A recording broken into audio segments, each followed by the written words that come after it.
Hola a todos, buenos días. En la clase de hoy va a ser un toque diferente. Lo que vamos a hacer es explicar un par de evaluaciones que son las que siguen, que son el proyecto, el primer proyecto y una cosa que se llama tarea corta. Entonces, vamos a ir leyendo este par de evaluaciones.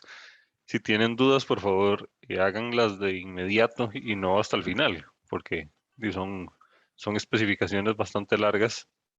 Entonces, si tienen alguna dudilla o algo así, me dicen de una vez. La idea es que quede súper claro desde ya, pues para que puedan trabajar sin problemas.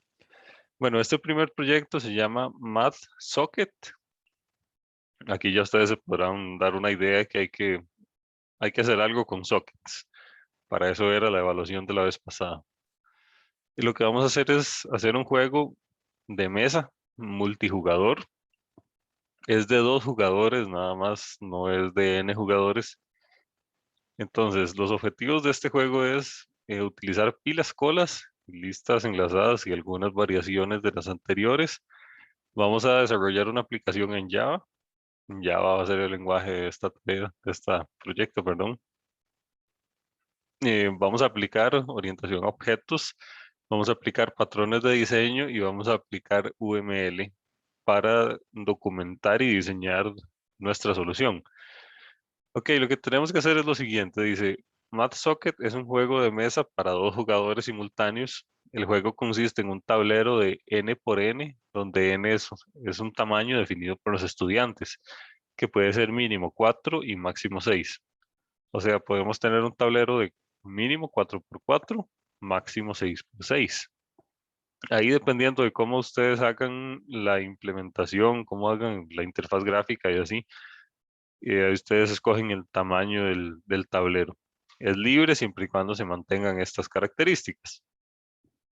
Este tablero va a tener 3 tipos de casillas. Una se llama casilla de reto, una se llama casilla de túnel y otra se llama casilla de trampa, que ahorita vamos a, explicar bien qué es cada una de ellas. Cada una tendrá una función particular y tendrá una acción particular. Debido a que el flujo del juego no es siempre hacia adelante, hay algunas casillas que nos desplazan hacia adelante y otras que nos desplazan hacia atrás. El tablero tiene que ser representado como una lista doblemente enlazada, que recuerden que es la lista en la cual uno se puede hacer hacia adelante y se puede hacer hacia atrás también. Recuerden que tenía una referencia hacia el siguiente y otra referencia hacia el anterior. Entonces uno se puede desplazar para adelante y para atrás. La información del nodo corresponderá al tipo de casilla que representa y su función. Entonces, cada cuadrito del tablero, digamos, va a ser un nodo. Ese nodo va a tener cierta información. La información ustedes la definen más o menos, pero al menos debería tener qué tipo de casilla es. O sea, si es una casilla de reto, de túnel o de trampa. Por ejemplo, si la casilla es de reto, debe almacenar el reto que se le planteará al otro usuario. La definición de casilla será aleatoria, pero se debe mantener una proporcionalidad adecuada entre casillas de reto y el otro tipo de casillas. Se espera que al menos el 50% de las casillas sean de reto, el otro 50% debe ser de trampa o de túnel. Entonces, las casillas de reto van a ser las más comunes. Deberían de ser al menos el 50% de las casillas. Las otras van a ser de túnel o de trampa. Ahí ustedes definen cómo repartirlas. Mm, Digamos, dice, el estudiante debe definir de antemano el tamaño de su tablero y la cantidad de casillas de cada uno de los tipos, pero la colocación de casillas en el tablero será aleatoria. Esto significa que no puede venir, digamos, todas las casillas de reto seguidas, después todas las de trampa seguidas y después todas las de túnel seguidas. Este es, bueno, la comunicación se debe hacer a través de sockets. La información que envían de un socket a otro, eso es algo que depende de ustedes. Digamos, lo que debería de enviarse es el, digamos, si estamos en una casilla de reto, lo que hay que enviarle al otro usuario es el reto para que él lo solucione. Cuando el usuario responde, nosotros tenemos que validar la respuesta que nos dio respecto a lo que en teoría daba el reto. De eso se trata. Este es un juego de turnos, donde cada jugador puede, digamos, tirar un dado, y esto le dará el número de casillas que puede avanzar. Dado que la cantidad de casillas no es tan grande, recordemos que nuestro tablero es de máximo 6 por 6, el dado no podrá generar números mayores a 4 y ganará el jugador que llegue primero al final. Entonces, vean, así se ve más o menos el tablero de juego. Tenemos un punto de inicio y tenemos un punto de final. Y entonces esto se mueve así, igual de la manera normal. Ahí ustedes definen si esto se mueve para arriba, para abajo, de izquierda a derecha o lo que sea. Podría ser algo no tan simétrico como esto, digamos, podría ser así como en S o como sea, ahí ustedes definen. Sí, Sí, sí hay que hacer, o sea, literalmente el tablero así, ¿verdad? Con una interfaz gráfica sencilla. sí, exactamente. Sí tiene que verse el tablero. Y, profe, y nosotros no definimos cada casilla, sino habría que usar algo así como, bueno, no me conozco la biblioteca en Java, pero algo así como el random de Python, ¿verdad? Sí, exactamente. Tiene que utilizar random. Entonces, para saber qué tanto hay que moverse, digamos, supongamos que aquí hay un botoncillo que se llama como dado o algo así. Entonces, ustedes estripan aquí y eso le dice, ok, va a moverse 2 casillas o va a moverse 3 casillas o algo así. Entonces, dependiendo de lo que dé este dado, que va a ser un número aleatorio, porque los dados son aleatorios, hay uno, dependiendo del turno de quién sea, se mueve una cantidad definida de casillas. De eso se trata. Y veamos qué más por acá. ¿Alguna otra duda con el tablero como tal? Ok. Profe, las casillas del tablero completamente aleatoria, ¿verdad? Si es reto, túnel o trampa.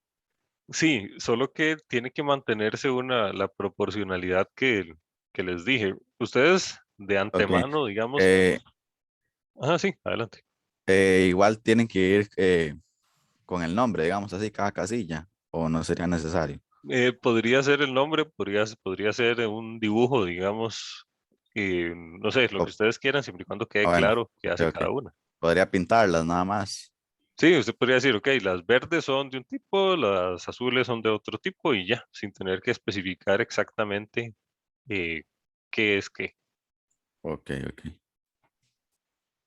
También algo importante acá es que ustedes de antemano definen el tamaño de su tablero. Vean que este es uno de 4 por 4, 4 filas, 4 columnas. Eso ya me da un tamaño máximo de casillas que yo pueda tener. Recordemos que aquí decía que el 50%, al menos el 50% deberían de ser casillas de reto. Los otros podrían ser 25 y 25. Entonces ustedes de antemano saben cuántas casillas van a ser de reto y cuántas van a ser de trampa y cuántas van a ser de túnel. Entonces, eh, la definición de casillas va a estar ya definida previamente. Eso es algo que no tiene que ser aleatorio. Digamos, el número de casillas de reto no tiene que ser aleatorio. Ustedes lo pueden definir de antemano. Lo que sí es aleatorio es dónde se pone cada una de ellas. Digamos que no queden todas las de reto seguidas, después todas las de túnel seguidas y después todas las de trampa seguidas. Tiene que ser aleatorio, que diga, ok, en el huequito número 1 voy a poner una de reto. En el huequito número 2 voy a poner una de trampa. En el número 3 voy a poner otra vez reto. Esto es aleatorio. ¿Qué pongo en cada huequito? ¿Qué pongo en cada casilla? Es aleatorio. Ok. Profe, pero entonces sería, digamos, básicamente como de ponerlas intercaladas, por así decirlo. No es como que los voy a generar con un random como tal. Pues no necesariamente intercaladas. Vea, por ejemplo, que hay dos de reto seguidas. Sí, sí, Hay pero dos de me refiero a trampa. que no, o sea, como que no Profe, todas de un mismo tipo juntas. Sí, Simplemente, no es como que a partir de un random empieza a generar las... o sea, tienen, puede ser igual, el tablero puede ser igual cada vez o tiene que cambiar la distribución de casillas cada vez que yo lo ejecuto. Eso era. ok, cada vez que usted lo ejecuta debería de cambiar, porque lo que se espera es lo siguiente. Entonces, supongo que ustedes tienen un tablero de 4x4, entonces dice, ok, voy a llenar esta casilla. Entonces lo que hago es un random de 3 números, digamos, y que si me da 1, pongo una casilla de red. Si me da 2, pongo una casilla de trampa, digamos. Y si me da 3, pongo una de las otras de túnel. Ahora, las casillas se gastan. Usted pudo haber puesto todas las de trampa. Entonces, si ya se gastaron y le dio un 2, usted pide de nuevo otra vez el random hasta que le dé una de las que sí quedan. Algo así deberían de hacer.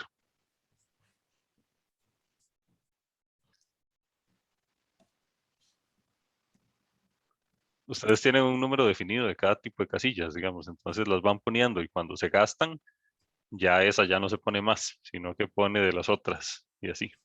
Entonces sí, cada vez que ustedes le dan play, el, sí debería de cambiar el tablero. La colocación de casillas en el tablero debería de cambiar.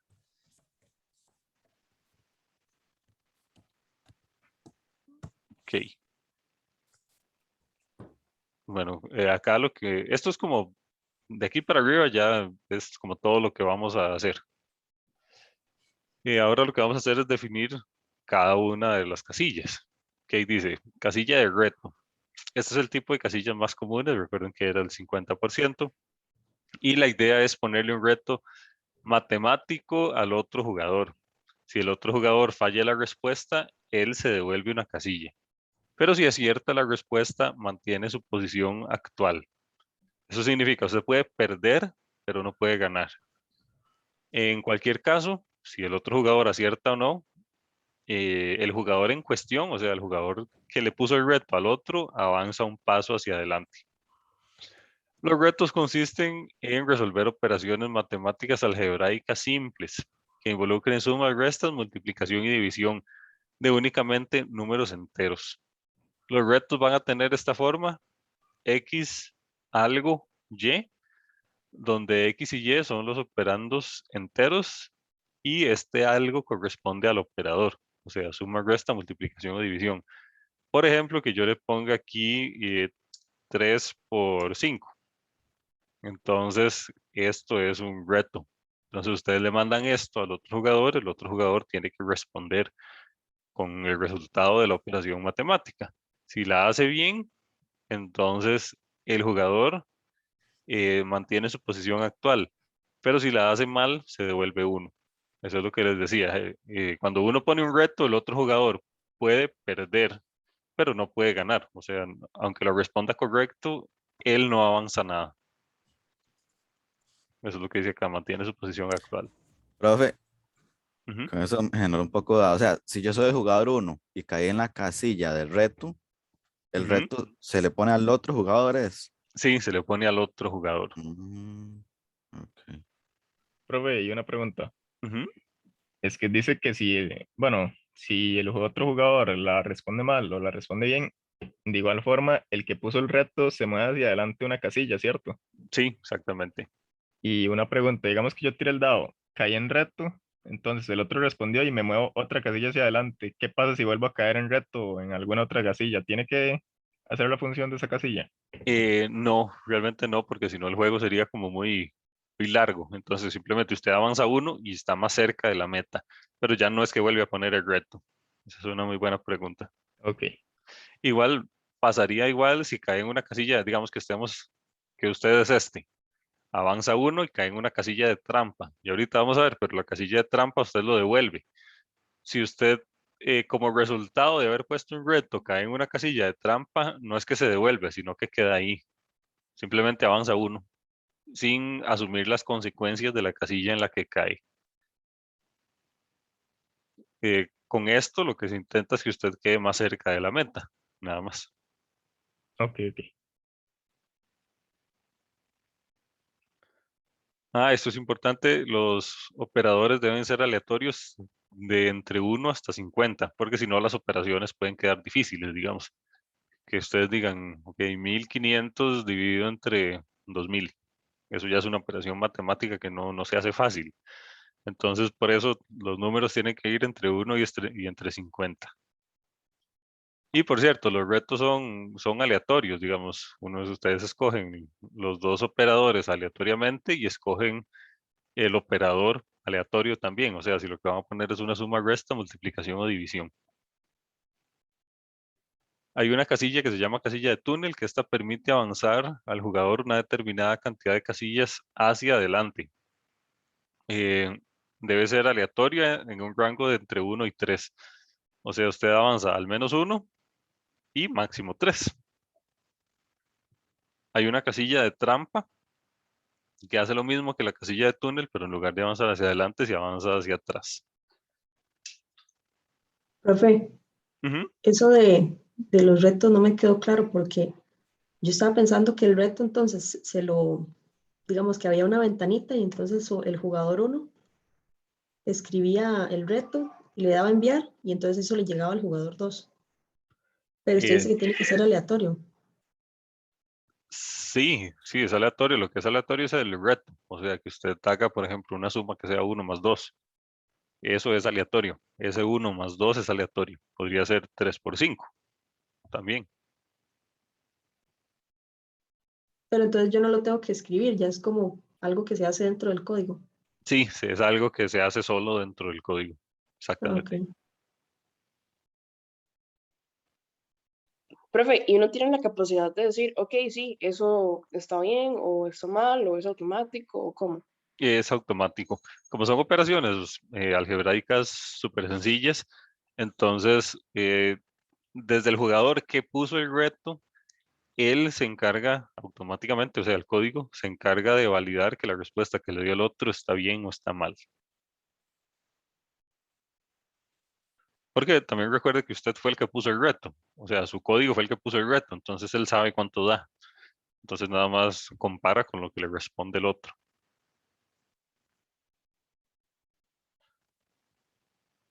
Ok, pues por otra parte, este juego tiene únicamente dos ventanas. Hay una ventana de inicio que funciona para que cuando alguno de los dos va a ser el servidor, ¿verdad? Eso es una arquitectura cliente-servidor. Alguno de los dos es el servidor. Entonces el servidor llega y se ejecuta y se queda en la ventana de inicio. Y se queda ahí esperando a que el otro jugador se conecte. Y también aquí, aparte de que funciona para esperar, uno escoge un nombre para su jugador actual y ya. Esta ventana, hay otra ventana que se llama ventana de juego, que es donde ya se juega. Y esto se ve más o menos así. Esta es la ventana de juego. Mm, veamos, aquí dice, ok, cuando el jugador contrario presente un reto en la ventana de juego, me tiene que salir en algún lado cuál es el reto y deberá tener un pequeño espacio para que yo ingrese la respuesta. Y el otro jugador deberá validar que la respuesta sea correcta automáticamente. O sea, lo hace el código, no lo hace uno. Y ya, Profe, una sí. pregunta ahí. Cuando termina el juego, digamos que algún jugador gana, hay que poner algún mensaje como de que ganó tal jugador o simplemente salen al menú de inicio de nuevo. Sí, lo normal sería que diga, ok, a uno le sale usted ganó y a otro le sale usted perdió. Pero nada más, no hay como puntajes, no hay como una ventana de mejores jugadores ni nada. Simplemente uno gana y otro pierde. Ok, y otra pregunta. Ujú. Al ejecutar la partida, ¿habría problemas si, digamos, se crea una nueva ventana con el juego y de fondo queda la otra ventana del servidor? ¿O no pasa nada? No, realmente no hay problema. Eso es algo que depende de ustedes completamente. Como les quede más Ok. fácil. Ujú. Ok, bueno, y este es el proyecto. Em, Esto es como todo lo que hay que hacer. ¿Alguna otra duda con eso? Profe, Ujú. respecto al movimiento y el dado, por ejemplo, ¿tiene que haber un botón para moverse o con que yo ponga el dado se debería mover de manera automática el jugador? Yo esperaría que, dependiendo de lo que dé el dado, o sea, si da uno, dos o tres, que el bichito se mueva solo. Pero si ustedes lo quieren hacer diferente, están en la libertad de hacerlo también. Digamos Ok, profe. que sea entretenido, lo que quede mejor.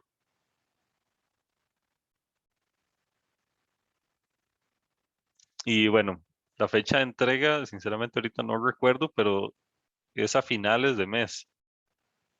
Entonces, normalmente los proyectos duran como 4 semanas, ahí más o menos unos días. Entonces, sí, la fecha de entrega ahorita la confirmamos en el calendario, pero tiene como un mes. Vale 25% y es en grupos de 3, es obligatorio usar GitHub, es obligatorio integrar toda la solución. Esto lo que significa es que ustedes no pueden decir, ok, por aquí tengo el cliente y el cliente funciona bien solo, y por acá tengo el servidor y el servidor funciona bien solo. No se vale como que ustedes presenten las dos cosas por aparte y esperen que se les dé la nota completa. La solución tiene que estar integrada, o sea, todo lo que hayan hecho tiene que funcionar como un todo. El código vale 85%, la documentación vale 15%. Profe, una pregunta con eso del el cliente y el Ujú. servidor. Entonces sí son dos códigos para que cada, digamos, persona lo ejecute. Sí, son dos códigos porque es cliente-servidor. Es igual que igual que lo que hicieron en la tarea que entregaron el fin de semana. Y verdad que en Java sí, es que casi no lo he probado, pero digamos, si uno va a usar una misma clase, ¿se tiene que definir en los dos códigos o se puede, digamos que lo pueden compartir?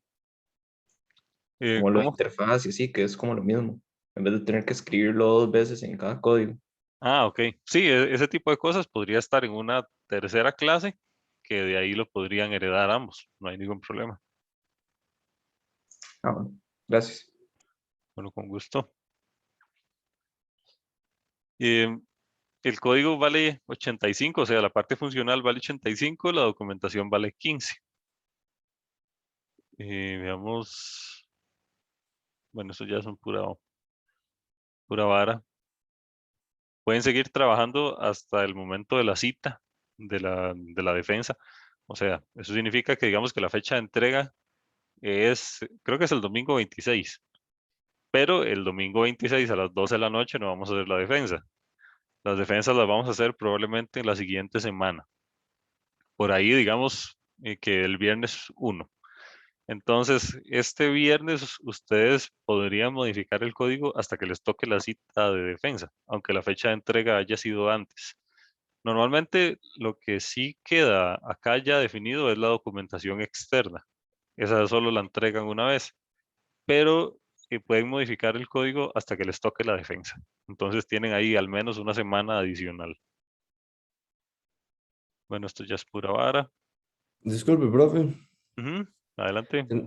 ¿Tenemos que usar alguna interfaz gráfica específica?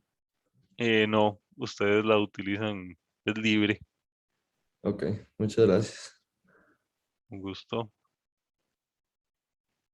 Bueno, veo que aquí hay un detalle que no dice qué es lo que tiene que tener la documentación externa.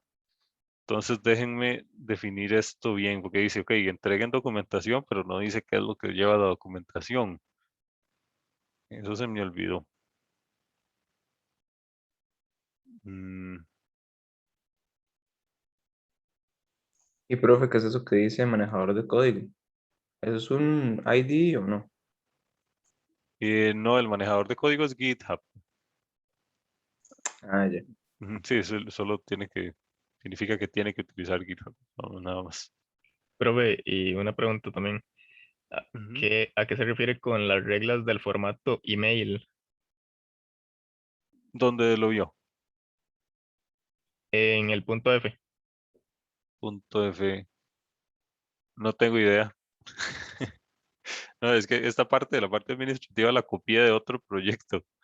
Entonces, sí, me falta arreglarle aquí algunas cositas. Esto no sé qué es, sinceramente.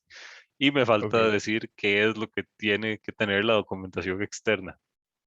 Entonces, sí, esta parte administrativa, ignórenla. Aquí lo importante es estos primeros 4 puntos. Bueno, estos 6.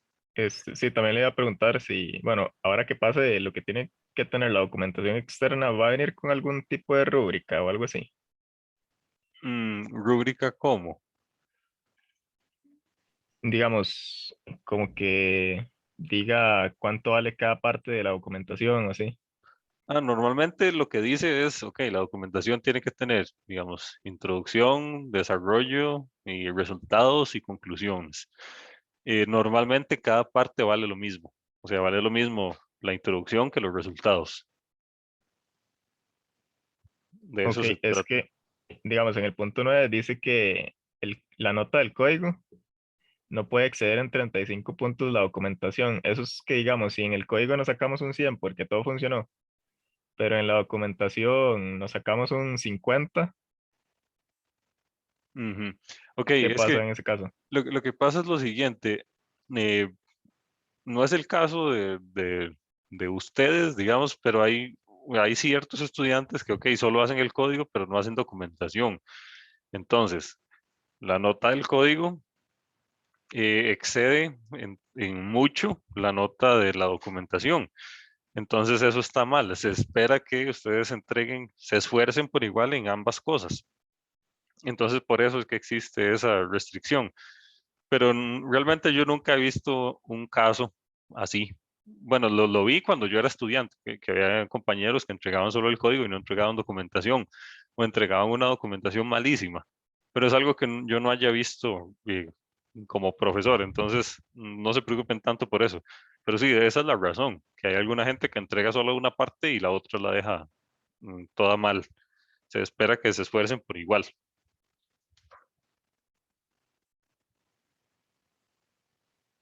Y bueno, entonces sí, en resumen, yo ahorita arreglo esto y les mando ahí una versión más correcta.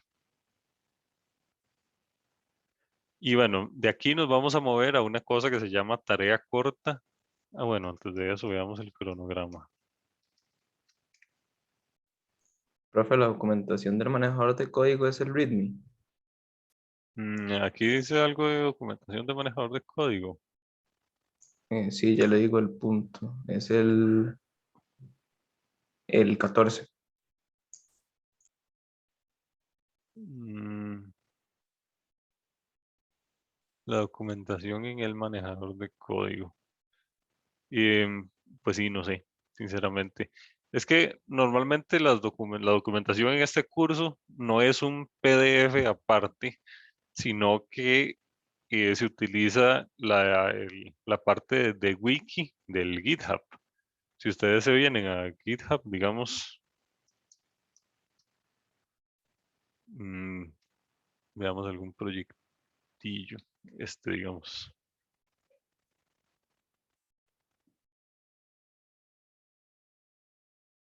Esto es un proyecto de GitHub ahí X. Vean que aquí hay un cosito que dice wiki.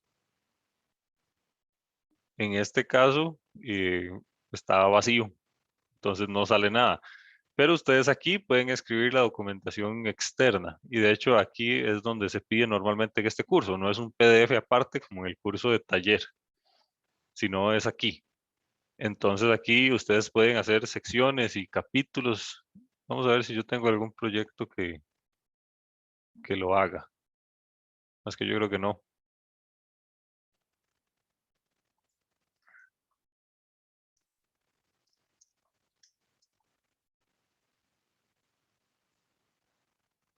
Pero sí, aquí ustedes pueden hacer capítulos y pueden hacer cosas muy chivas.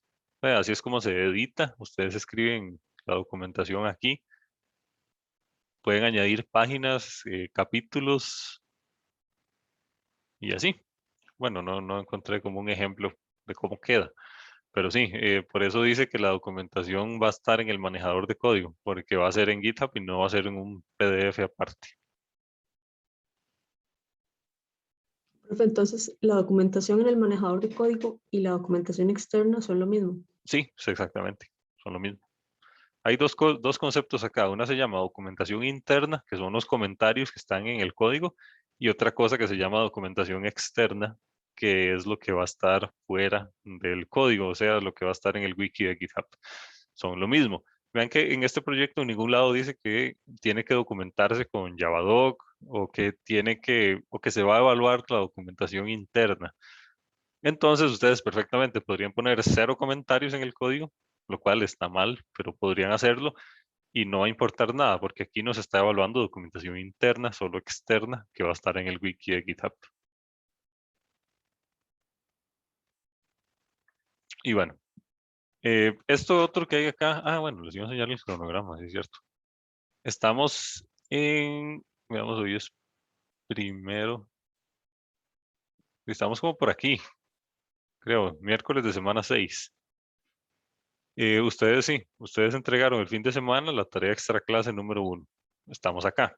En teoría hoy había quiz, pero no vamos a hacer este quiz. Creo que al final no vamos a hacer 10 quizzes, sino que vamos a hacer menos, para que lo tomen en cuenta ahí.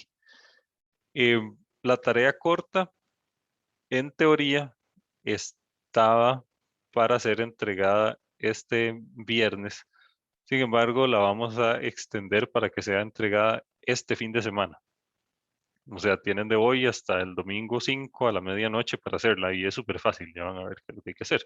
No hay que programar nada. Eso es lo bueno.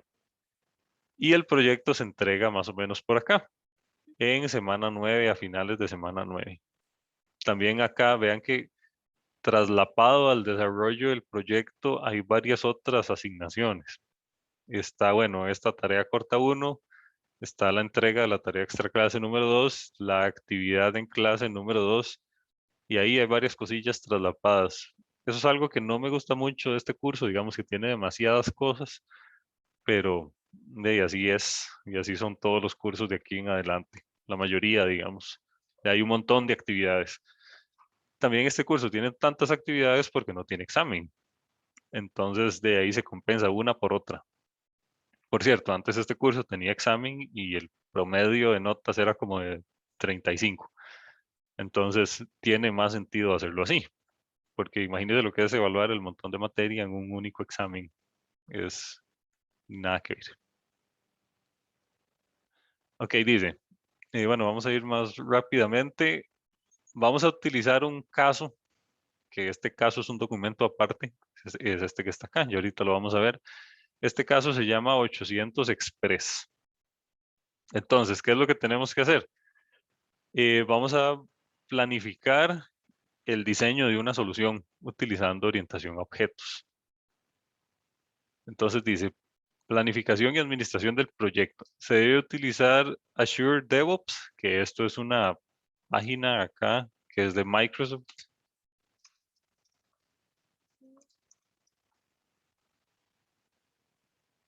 Aquí ustedes se pueden hacer una cuenta de usuario gratis y pueden hacerse un proyectillo gratis.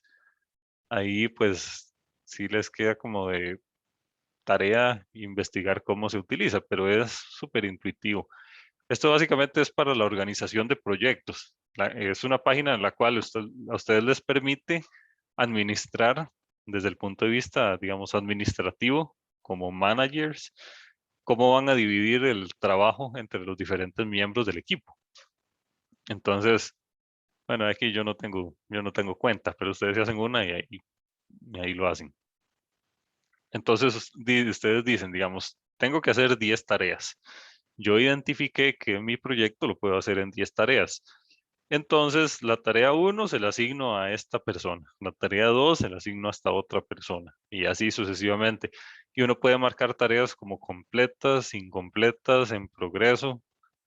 Puede crear tareas nuevas, puede eliminar tareas. Es algo meramente administrativo, es una página administrativa. Voy a ver si consigo un tutorial de cómo se utiliza para que les sea un poco más fácil, digamos. Pero sí, vamos a utilizar esta paginilla. Por cierto, no es la única. Hay un montón de páginas de estas. Esta es simplemente una y bueno, es de Microsoft. Entonces es buena, digamos, y está actualizada y toda la cosa. Hay otras que son gratis que no son tan buenas. Se debe brindar acceso al repositorio, al correo acá. Esto no es necesario.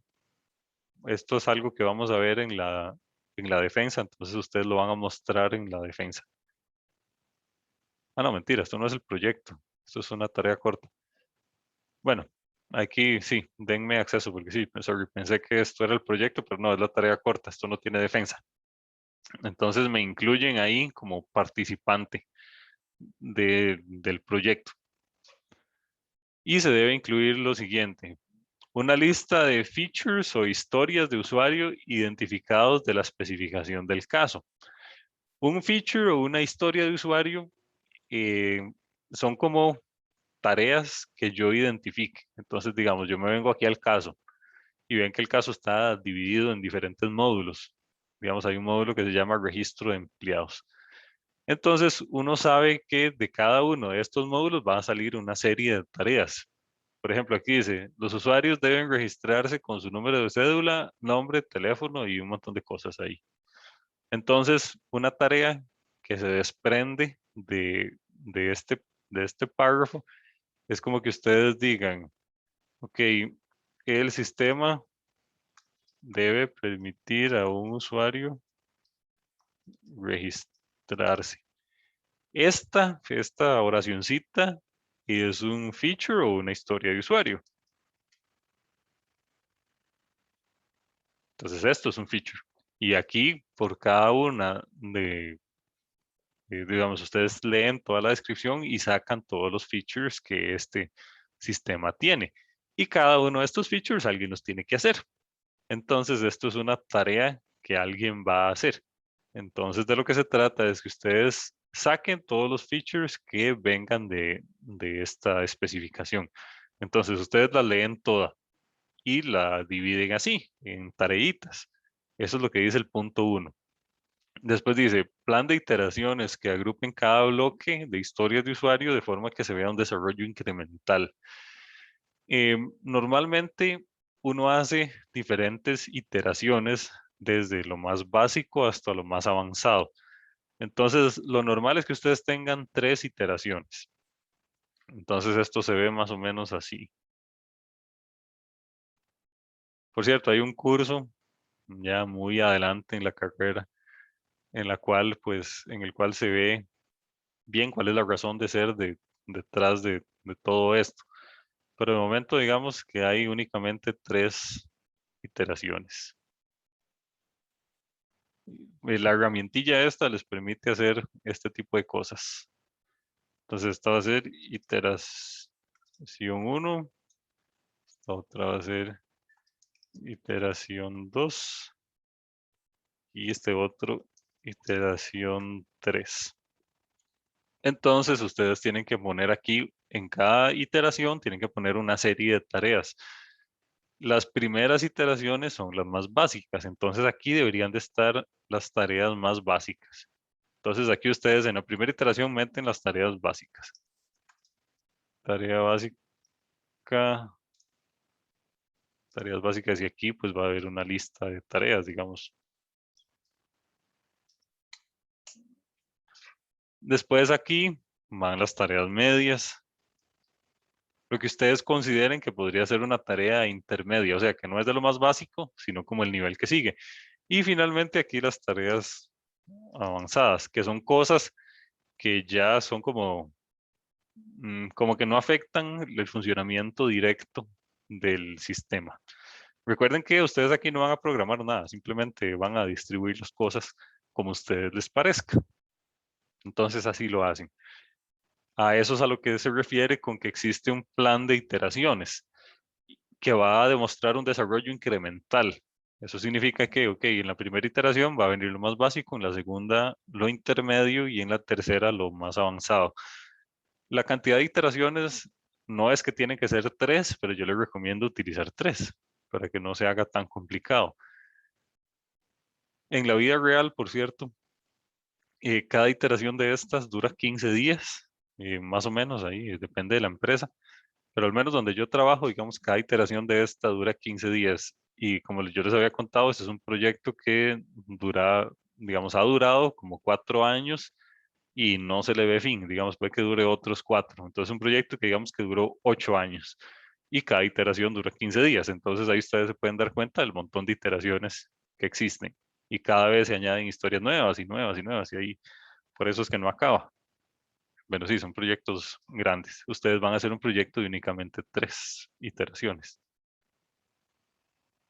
Profe, lo de las iteraciones como más que ser como eso de organización como jerarquía de más difícil a más fácil, es Ujú. como como lo que se hace incrementalmente, digamos, yo empiezo por aquí en la iteración 1, hago estas funcionalidades y así voy avanzando hasta la última iteración. Sí, exactamente. Como este es un proyecto pequeñito, entonces es fácil identificar como las iteraciones. Si fuera un proyecto más grande, pues ya no. Pero en este caso, sí, ustedes hagan simplemente 3 y ustedes ponen en la primera lo más básico y ahí va incrementándose la complejidad y de las tareillas. Digamos, de las cosas más básicas es, por ejemplo, hacer, si estuviéramos hablando del proyecto, sería hacer la parte de cliente-servidor o hacer la parte de la interfaz básica. Eso sería de las cosas más básicas que tiene que tener. Y así, pero ustedes definen qué ponen dónde. Ahora, en cada iteración, los usuarios, perdón, los usuarios, no, los miembros del equipo, los desarrolladores, se dividen las tareas. Entonces, digamos que en la iteración 1 hay 10 tareas y son 3 miembros. Entonces, ustedes se dividen en partes iguales, más o menos, cada una de las tareas. Hay tareas más difíciles que otras, entonces no es una división así como agarrar el número de tareas y dividirlo entre el número de miembros, porque hay tareas más difíciles que otras, entonces va a quedar desbalanceado. Pero ustedes se lo dividen ahí como ustedes consideren con su criterio que queda balanceado. Y después dice elaborar un documento de diseño que debe tener portada, índice y bueno, eso.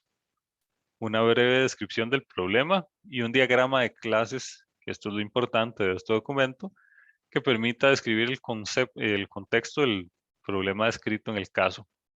El diagrama debe incluir todos los elementos descritos en clase. Entonces, dice que hagamos un diagrama de clases. Si nos venimos para acá, vemos que uno de aquí puede sacar clases, dependiendo de lo que sea. Por ejemplo, aquí habla mucho de clientes, entonces seguro va a haber una clase cliente. Habla de usuarios, seguro va a haber una clase de usuarios. Pero ustedes lo definen como ustedes quieran. Y después dice coevaluación y autoevaluación. Eso significa que cada integrante del equipo se va a autoevaluar y va a evaluar al resto de compañeros. Hay una tablita para hacer esto, que es esta de acá. Entonces, cada estudiante va a entregar una de estas. Entonces dice, ok, yo estudiante 1, voy a evaluar a los otros miembros del equipo. Entonces pone aquí miembro 1 y pone la calificación que ustedes consideren de acuerdo a esta rúbrica de acá. De eso se trata. Ok, se va a evaluar de esta manera. Planificación del proyecto va a valer 35, documento de diseño, esto va a valer 35 y coevaluación y autoevaluación va a valer 30. Y es en grupos de 3, pueden ser los mismos grupos del proyecto, ustedes los hacen como ustedes quieran. Podrían ser diferentes, pero yo les recomiendo que sean los mismos. Y esto es lo que deben entregar, básicamente. Entonces, Profe, sí, por lo que adelante. entiendo, básicamente es como agarrar un documento, sacar como los diferentes niveles de complejidad de las acciones, digamos, Ujú. y eso dividirlo en las diferentes, ya no recuerdo la palabra que usaste, Iteraciones. bueno, ajá, exactamente. Ujú. Sí, eso es. Solo que esto se hace, toda la parte de dividirlas, el punto número 1, digamos, todo esto se hace en la página esta de DevOps. No es que se entregan un PDF ahí, sino que se hace ahí en DevOps. Esta paginilla les permite, ok, decir cuáles son las historias y asignarlas por iteración y asignarles un miembro. Ok, dice, de esto lo va a hacer el estudiante tal. Sí, eso deben hacerlo ahí. Pero sí es justo eso que usted dice. Y bueno, Genial, profe, gracias. acá está el caso. Ese no lo vamos a leer porque es pura vara, digamos. Es como texto nada más. Pero eso es lo que tienen que hacer. Entonces, así está la cosa. Esta tareita tienen tiempo hasta el fin de semana de entregarlo. Si se atrasaran, digamos, podríamos extenderlo un toque, aunque ya no es lo ideal porque se nos traslapa mucho con el proyecto. Entonces, ahorita subo todo, digamos, y pongo las fechas de entrega de cada cosa. Y bueno, la clase va a llegar hasta acá, porque vieron que explicar esto toma mucho rato. Entonces, para compensar un poco, vamos a tener clases asincrónicas. Entonces, este viernes va a ser clase asincrónica.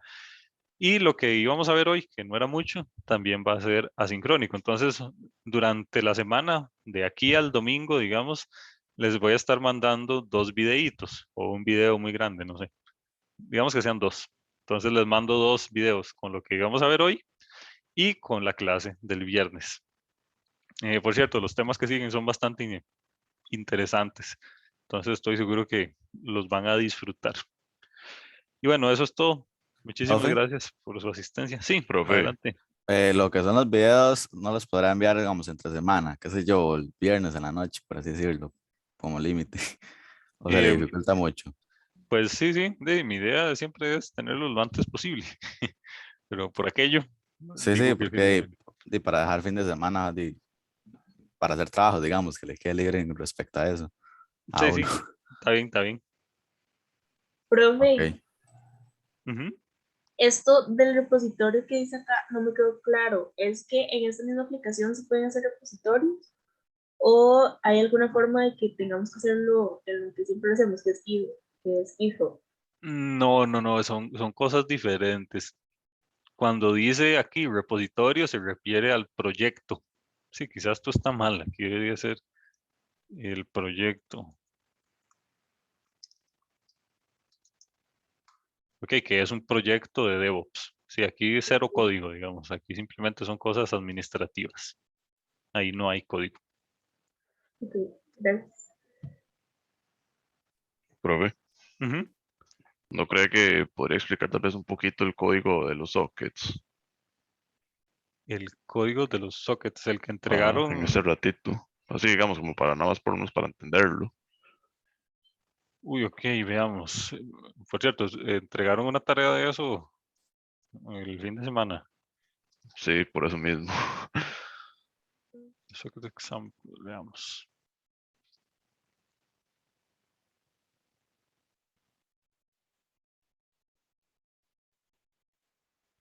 Mm, ok, bueno, esto es algo conocido. eh, bueno, eso funciona más o menos así.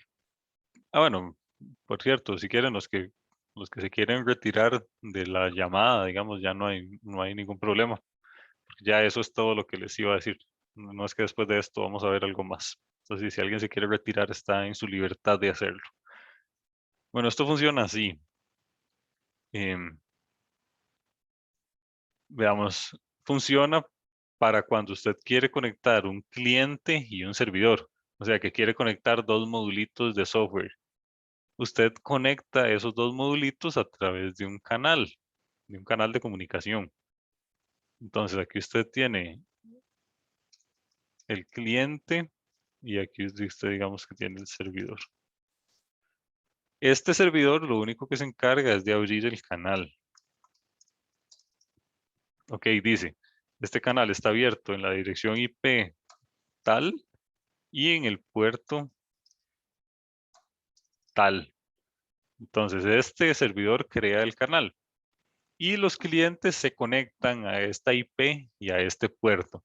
Entonces, cuando ya estén conectados, ya este canal se abre, digamos, entonces usted puede mandar información, o sea, usted puede mandar mensajes para acá y puede recibir mensajes también. Entonces, ahora a este canal que tenemos acá es a lo que se le conoce como socket, simplemente. Entonces, la cosa es así. Veamos, hay una clase de Java que se llama la clase socket, server socket se llama, y funciona así. Eh, ustedes lo crean y a la hora de crearlo le pasan acá el número de puerto. Este 6666 es el número de puerto, en que dice que es el port number. Y ustedes pueden poner acá el número de puerto que ustedes quieran, eso sí.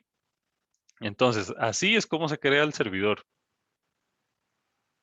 Simplemente lo declaran, esto es una clase, entonces esto llama al constructor y le asignan el número de puerto y después dice que con esta otra línea, con accept, usted crea la conexión y permite que los clientes se conecten.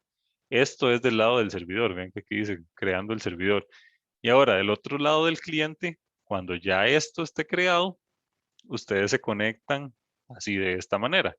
Profe, Sí, con accept, o sea, yo puedo aceptar N cantidad de clientes. sí. Porque es que eras que, bueno, yo para la tarea tuve problemas como con eso. O sea, porque yo como tal podía conectar N cantidad de clientes. Lo que pasaba era como que, ok, yo conectaba al cliente 1, no había problema, pero llegaba y conectaba al cliente 2, pero luego como que el servidor me dejaba por fuera el cliente 1. Ah, ¿Me ok, solo entiende? dejaba al último. Ajá, entonces yo no sé si era, pero es que supongo que igual solo debería existir un puerto en el servidor, pero Ujú. entonces por eso era que tenía esa duda. Ok, bueno, viera que sinceramente no sé. No sé si este servidor, digamos, así como lo están haciendo, soportará N clientes o soportará solo uno. Lo bueno es que para el proyecto solo se ocupa uno. Entonces, de un lado está el Sí, sí, servidor y eso es la otro lado está el ventaja, pero, cliente. Pero ajá, sí, ajá. sinceramente no sé. No sé Profe, si esto funcionará para N. Sí. yo lo hice, digamos, con N, pero lo que hice fue hacer un array list de clientes en el servidor y pasarle a los clientes el socket que me devuelve el punto accept. Entonces, lo que tenía era los diferentes clientes y, digamos, en el servidor tenía acceso directo a los sockets de cada cliente en una array list. El Mm, único problema que me dio eso es que para poder abrir un cliente tenía que conectarme al puerto. Entonces, por ejemplo, para poder, digamos, que se me abriera la pantallita del cliente, tenía que meterme a Telnet y conectarme al localhost. Y luego me volví a conectar desde Telnet al localhost y ya tenía 2 clientes abiertos. ujú. Sí, ok. Entonces, bueno, parece que hay que hacer una lista de conexiones. Entonces sí, está interesante. Pero lo bueno es que para nuestras evaluaciones lo podemos hacer así del modo sencillo, porque solo ocupamos un cliente y un servidor. Pero sí, entonces, sí se puede haciendo una lista de conexiones. Y eso es algo que no está en este ejemplito. Y bueno, para conectarse simplemente uno se conecta así. Vean que dice localhost. Eso se refiere a que el cliente se va a conectar a la computadora localmente.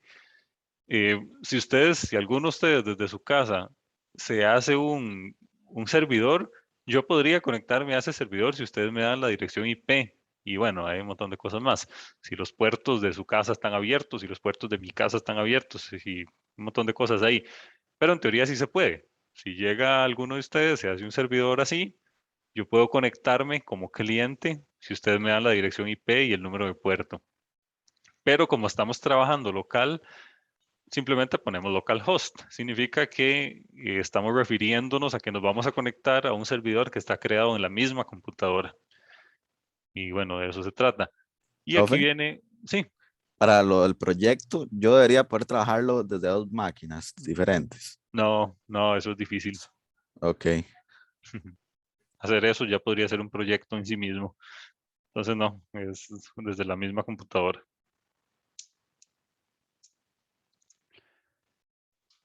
Y bueno, acá viene como un ejemplillo eh, de cómo se crea una conexión. Aquí lo pueden descargar y todo.